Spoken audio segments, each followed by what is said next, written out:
마음 톡톡 충전소. 나도 잘 모르는 내 마음. 하지만 그렇다고 가만히 내버려둬선 안 되겠죠. 이분과 함께라면 오늘도 우리들의 마음 찾기는 훨씬 쉽고 즐거울 것 같습니다. 마음아 함께 해주실 성신여대 심리학과 서수연 교수님 나오셨습니다. 어서 오세요. 네, 안녕하세요. 네, 반갑습니다. 오늘은 코로나로 인해 왜 확진자가 될 수밖에 없는지에 대한 이야기를 해주신다고 하셨잖아요. 기다리시는 분들을 위해서 오늘은 바로 시작해 보겠습니다. 네, 말씀하신 것처럼 오늘은 좀 먹는 것에 대한 이야기를 해볼까 해요. 저는 코로나 이후로 확실히 좀 더 많이 먹는 것 같은데 DJ님은 좀 어떠세요? 저도요. 많이 먹고 있습니다. 정말. 왜 한참 MBTI라고 하는 심리검사가 사람들 사이에서 유행을 했잖아요. 네. 과학적인 근거는 좀 부족하긴 하지만 그래도 사람들 사이에 심리학을 다시 조명할 수 있게 해준 검사였는데요. 요즘은 MBTI는 검사는 한물 가고 SPTI라고 하는 스낵 MBTI가 요즘 유행을 하더라고요. 네, 혹시 해보셨어요? 네, 해봤죠. 그 검사하면 나랑 케미가 잘 맞는 과자를 추천을 해주는데요. 그만큼 사람들이 먹는 것에 대해서 관심이 좀 많아진 것 같아요. 네. 그런데 이제 코비드 시작 이후에 제 주변에 많은 분들이 좀 체중이 증가를 했다고 하고 걱정을 많이 하고 그래서 오늘은 섭식의 심리학에 대한 이야기를 좀 해볼까 합니다. 네. 먹는 거랑 심리학이랑 별로 관련이 없다고 생각을 하실 수도 있는데요. 오늘은 재미있는 심리학과 먹는 것에 대한 이야기를 좀 해볼까 합니다. 네, 정말 신기해요. 식사, 먹는 것과 섭취하는 것과 심리학이 연관이 있다는 거죠. 네, 그래서 우선 섭식에 대한 이야기를 하려면 우리가 먹는 이유에 대해서 이야기를 해볼 필요가 있는 것 같은데요. 네. 우리가 먹는 가장 큰 이유 중에 하나는 신체적으로 좀 허기짐, 배고파서 그런 거죠. 네. DJ님은 우리 몸이 배고픈지 어떻게 아세요? 왜 당 떨어졌다고 하잖아요. 네. 뭐 허기지고 배고프고 꼬르륵거리고. 네, 맞습니다. 뭐 에너지가 없고 뭐 짜증도 더 날 수 있고 약간 이런 증상들을 보통 우리가 이제 신체적인 허기짐, 몸이 배고프다는 신호를 보내는 것이라고 생각을 하는데요. 네. 그런데 우리가 배고파서만 밥을 먹는 것은 아니에요. 우리가 뭘 먹는 이유는 또 심리적인 허기짐이라는 것도 있는데요. 네. 보통 우울하거나 지루하거나 아니면 외롭거나 분노를 느끼거나 불안하거나 뭐 이런 안 좋은 부정적인 감정을 느낄 때도 먹기도 해요. 그리고 코로나로 인해서 이런 감정들이 좀 증폭된 경향이 있잖아요. 그렇죠. 그래서 이런 것들 때문에 더 많이 먹게 되는데 DJ님은 이런 심리적인 허기짐 때문에 좀 배고프지 않는데도 불구하고 뭘 먹은 적이 있으실까요? 항상 밤마다 떡볶이가 그렇게 떠올려지더라고요. 아, 네. 고칼로리 음식이랄까요? 아, 네. 맞아요. 보통 우리가 이렇게 다운됐을 때는 뭐 당근과 오이 같은 이런 건강한 음식을 찾기보다는 그렇죠. 아무래도 좀 고칼로리의 이제 고탄수화물 이런 음식을 조금 더 찾게 되죠. 맞습니다. 네, 그래서 보통 우울하거나 지루할 때는 이런 고칼로리, 고탄수화물 음식들이 더 많이 선호가 되는데요. 그래서 저는 팬데믹 이후로 이제 이런 자투리 시간들이 많아져서 지루할 때 이런 음식들을 더 많이 먹게 되는 것 같은데요.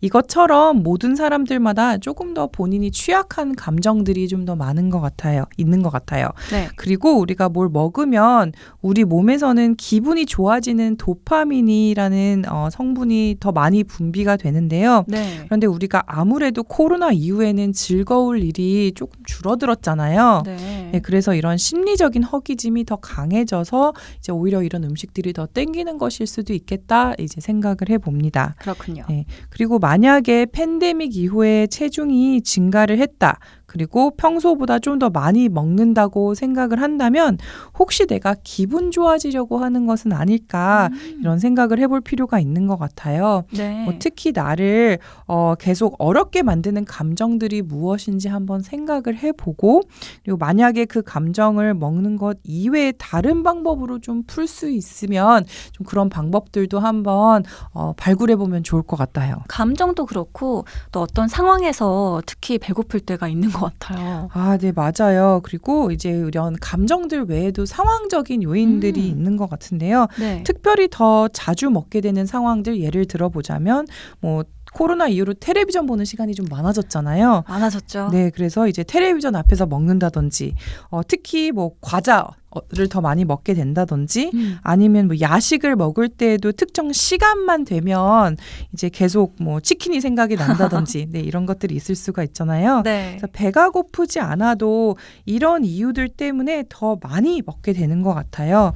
그래서 이런 상황적인 관계들을 좀 끊어주는 것이 이제 도움이 된다고 이야기를 하는데요. 네. 예를 들 때 텔레비전을 볼 때 계속 입이 심심하다면 텔레비전을 볼 때 먹지 못하게 하는 다른 활동들, 예를 들어 뜨개질을 한다든지 아니면 뭐 체조를 한다든지 이런 것들을 생각을 해볼 수가 있을 것 같고요. 네. 그리고 이제 보통 우리의 위와 뇌는 언제 밥을 먹어야 하고 그만 먹어야 하는지 서로 소통을 한다고 합니다. 네. 보통 완전히 소통이 되기까지 한 20분 정도가 소요가 되는데요. 20분.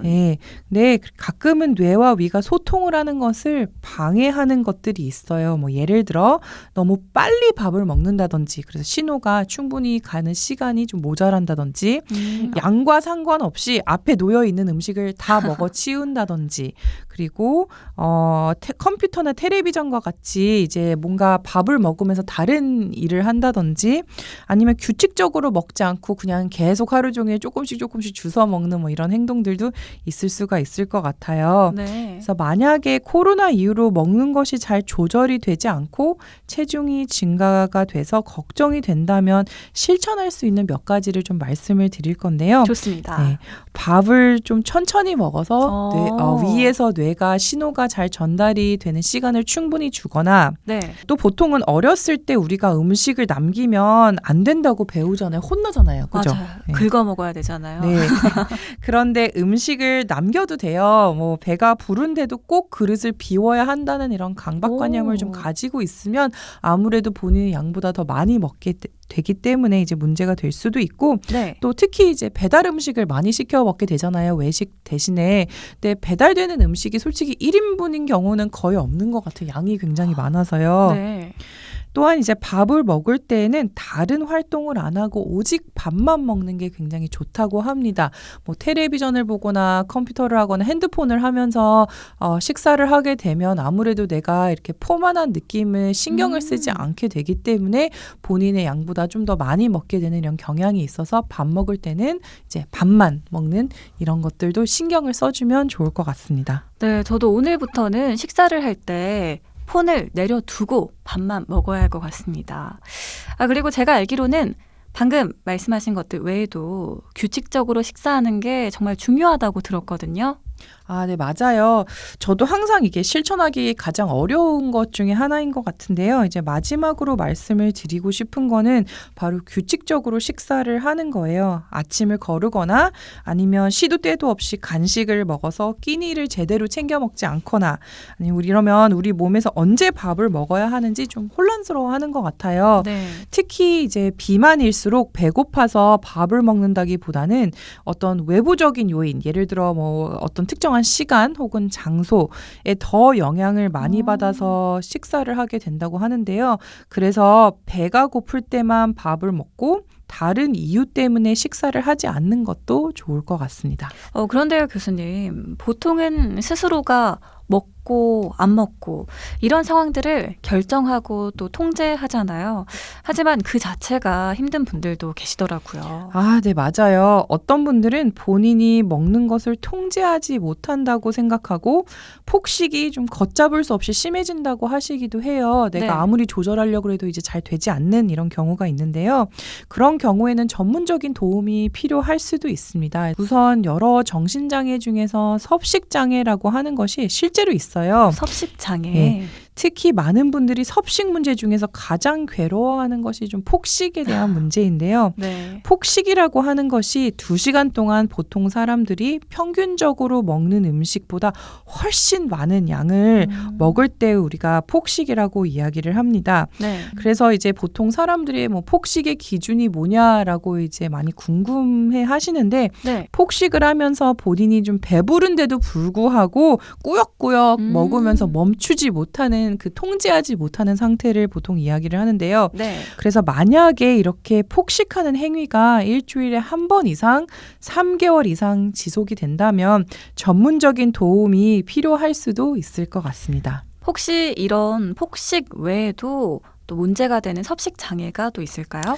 네, 이 외에도 더 문제가 되는 섭식 패턴을 하나를 더 말씀을 드리고 싶은데요. 네. 이제 폭식을 해서 너무 배부른 나머지 뭐 불편해서 구토를 하거나 아니면 설사제를 복용하거나 이런 분들이 간혹 계시더라고요. 네. 안타깝게 이제 체중 조절을 한다고 이런 건강하지 못한 방법으로 체중 조절을 하시는 분들이 계신데 이런 경우에는 장기적으로는 건강에 굉장히 안 좋은 영향을 미칠 수가 있어요. 특히 이제 구토를 하는 과정에서 이빨에 있는 에나멜도 올라오는 위산 때문에 부식이 될 수 있고 또 이제 식도도 헐 수 있는 뭐 이런 문제들이 있어서 다양한 문제들이 생길 수가 있어요. 어떤 경우에는 심해서 섭식장애는 입원을 해야 될 수도 있기 때문에 빨리 전문 병원에 찾아가는 것이 좋겠습니다. 네, 그래요. 단순히 먹는 거에 그치는 게 아니라 잘 건강하게 먹는 것이 무엇보다 중요하다는 걸 잘 알게 됐습니다. 네, 마음아 오늘도 서수연 교수님과 함께했습니다. 고맙습니다. 네, 감사합니다.